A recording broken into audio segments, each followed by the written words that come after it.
everybody, and welcome back to SoCal Exploring. My name is Scott, and you're watching your stop for all things theme park and attraction related. If you guys are new here, make sure you're subscribed with those bell notifications on. Check us out on both Instagram and on Twitter at SoCal Exploring Media on Instagram and at SoCal Exploring on Twitter. And if you want to help out the channel further, then you can donate to our Buy Me a Coffee page at buymeacoffee.com/SoCal Exploring, or link down below in the description. It'll help us out produce higher quality theme park content for you guys all to enjoy. Or you can purchase some of our official SoCal Exploring merchandise on our TeePublic website. We have tons of different designs on there for you guys, so go ahead and click the link down below in the description for the TeePublic website if you guys want to purchase some merch as well. But man, oh goodness, we have tons to unravel from Super Nintendo World's Nintendo Direct live stream today. And when I say tons, I mean it's a lot. We got to see, the inside of Princess Peach's castle. We got to see some of the interactive elements, a piranha plant, massive animatronic that's on ground level. There's just a whole lot. I just got done watching the live stream. I was tweeting during it, and then I set up my camera, my lighting equipment real quick, and as you can tell, my hair is all messy and everything because I want to get this video out to you guys as fast as possible. And if you want to watch the full live stream, I'll leave a link down below in the description to where you can access that live stream. But let's get into all the information and the footage shared with us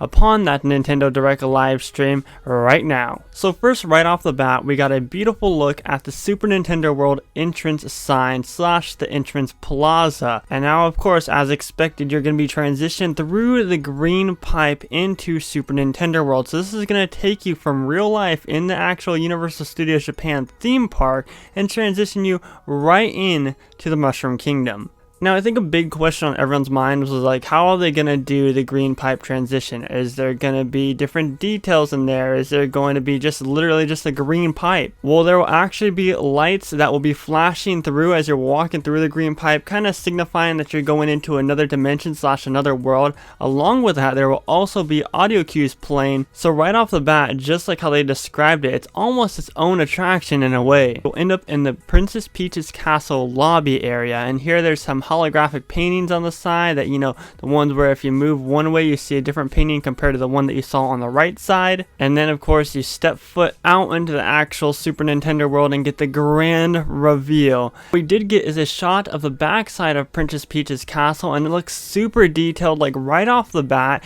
Even not being there in person, you can already feel how immersive this land is going to be. Princess Peach's castle is super detailed, and it's going to make for a perfect photo opportunity, and I just can't wait to be standing out there in front of it looking upon the Mushroom Kingdom in all its beauty. A big thing that was showcased in this live stream was the interactive features that will be a part of the power-up bands. They did showcase a couple of these features. One of them in specific that really caught my attention was this POW interactive feature, where you have to hit the POW block at the perfect time to time it right to set off the other two POW blocks to send up a Koopa Troopa shell to hit one of the Koopa Troopa animatronics on the top to make it fall down. And all of this, once you hit it and time it perfectly, it actually shows that Koopa Troopa shell going up out of the pipe, hitting the top of the POW block, and then seeing the Koopa Troopa fall over. This is unlike any theme park experience ever. I don't think there's anything else as interactive as this. At least at a theme park, that is. They also showcased and gave us a sneak peek of a piranha plant animatronic. Now, we all know there's plenty of animatronics throughout this land that are constantly moving. However, this one in specific looked like it was sleeping. Now, they did say that once you interact with one of the blocks, it will wake up. And this piranha plant animatronic is on ground level, meaning that it's right there where, like, say if you stood next to it, it's like right by your head. So I'm curious to see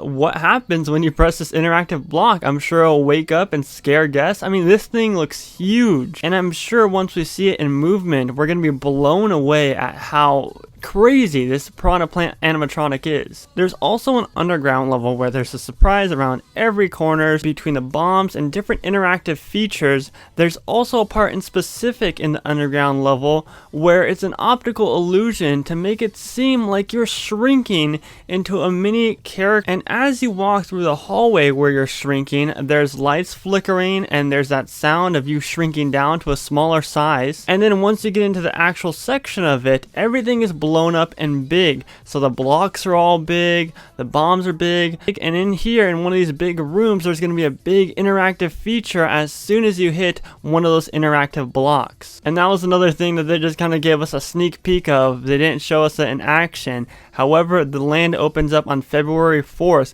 of next year at Universal Studios Japan, so I'm sure there'll be plenty of pictures and videos. Annual pass holder previews and team member previews are taking place like in a couple weeks or so. However, it is strictly prohibited to film or take pictures of anything. So there's definitely a lot more interactive features than I thought there was going to be. The way that they were describing it in the press releases and the different information that they're letting out, I was like, okay, maybe there's going to be like 3 or 4 interactive features. But from this live stream, we can see that's definitely false, that there are way more interactive features than we expected, and I'm super excited for it. We move on over to the 1UP Factory, which is the gift store inside of Super Nintendo World. Looks super detailed in there. I mean, there's green pipes everywhere. They showcase some of the merchandise that will be available at the Japan location. They also showcase a brand new toy called the Toko Toko Mario, where it's this little like push toy that doesn't require any batteries. You just push it and it goes like if Mario was walking. So that's a cool little toy that you'll be able to buy at Super Nintendo World, at least in the Japan version. And the way that this 1UP Factory kind of reminds me of is the Gag Factory store in Toontown at Disneyland in California.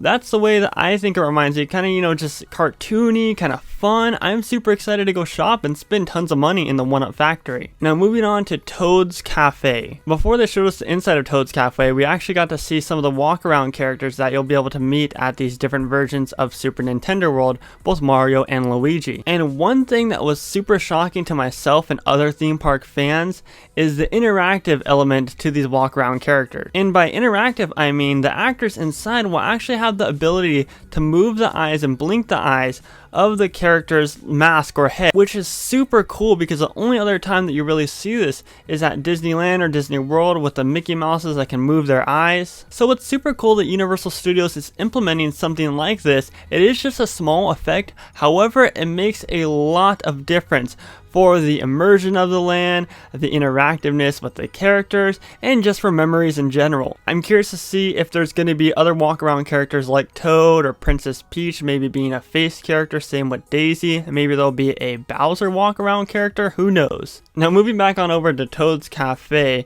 as you enter the queue line before you get your food, there's actually a TV screen in there that will have Chef Toad on there. And you know, he's saying stuff like, hey, I'm Chef Toad, I'm the owner of this cafe, and I'm cooking up all the food. Kind of a fun, like, interactive opportunity, if you will. It's not really interactive. There's not a guy talking through Toad's, you know, character on the screen. It's just all pre-recorded audio. Still just a neat feature that they added to the cafe. Now the cafe itself looks super elegant and super themed at the same time. I was geeking out so much when I saw the footage of this. It looks super cool. There's mushroom tables in there, there's mushroom chairs. It looks like there's quite a bit of space for guests to dine all around the area. There's also going to be TV screens in there where you can see a bunch of toads cooking up your food in the kitchen. Kind of a neat element, especially for kids who don't like to sit down a lot and they like to run around and they just get distracted because they don't want to eat. This will keep them distracted and make it easier for parents to enjoy themselves in Super Nintendo World and while they're eating their food at Toad's Cafe. We also got a couple other shots of him walking through the actual land, walking into the brand new Mario Kart attraction. And one thing that we did get is 100% confirmation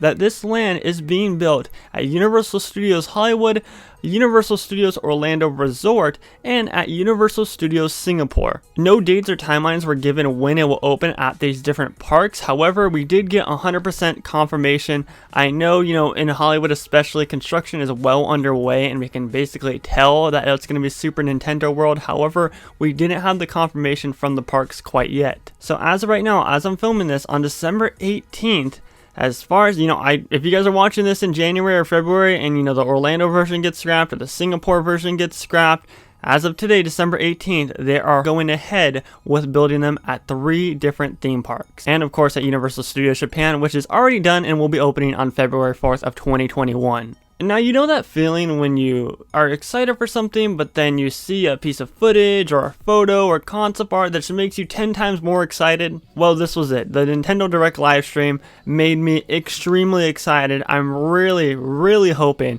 that it opens at Universal Studios Hollywood next year, sometime late next year. Like I said, construction is well underway, and I can see this opening next year. However, I wouldn't be surprised if they pushed it until early 2022. But just cross your fingers, everybody, my Hollywood fans and my Orlando fans too, because I'm sure Hollywood's will open, 2-3 years before the one in Orlando opens, considering the fact that it's rumored to go in Epic Universe. And I thought, without having Yoshi's attraction at the Hollywood version, it's not going to make the land as good, but seeing what they did with the small bit of land that they had at Universal Studios Japan, and the fact that there's so much to do, I am super excited for the Hollywood version, because there is going to be plenty to do. Even with Toad's Cafe, I was talking about how big the dining area is. Well, it's going to be just as big as the Hollywood version, because there's going to be 2 separate levels. So this is super exciting, guys, for everybody, whether you're close to Singapore Park, whether you're close to the Hollywood Park, whether you're close to the Orlando Park. This is super exciting for everyone and just Nintendo fans in general. And let me tell you guys, they're giving Disney a run for their money, because personally, I'm more excited for Super Nintendo World than I was for Star Wars Galaxy's Edge. And that's coming from someone who has a Grogu sitting on my bed in every video. But anyways, guys, that does it for today's video. If you guys are excited for Super Nintendo World, leave a like down below, subscribe with the bell notifications on to check out videos like the one that you're watching right now, and let me know down in the comment section what you're most excited about for Super Nintendo World. My name is Scott, and you've been watching SoCal Exploring. Positivity is key, and most importantly, remember to keep exploring. Peace out, everybody.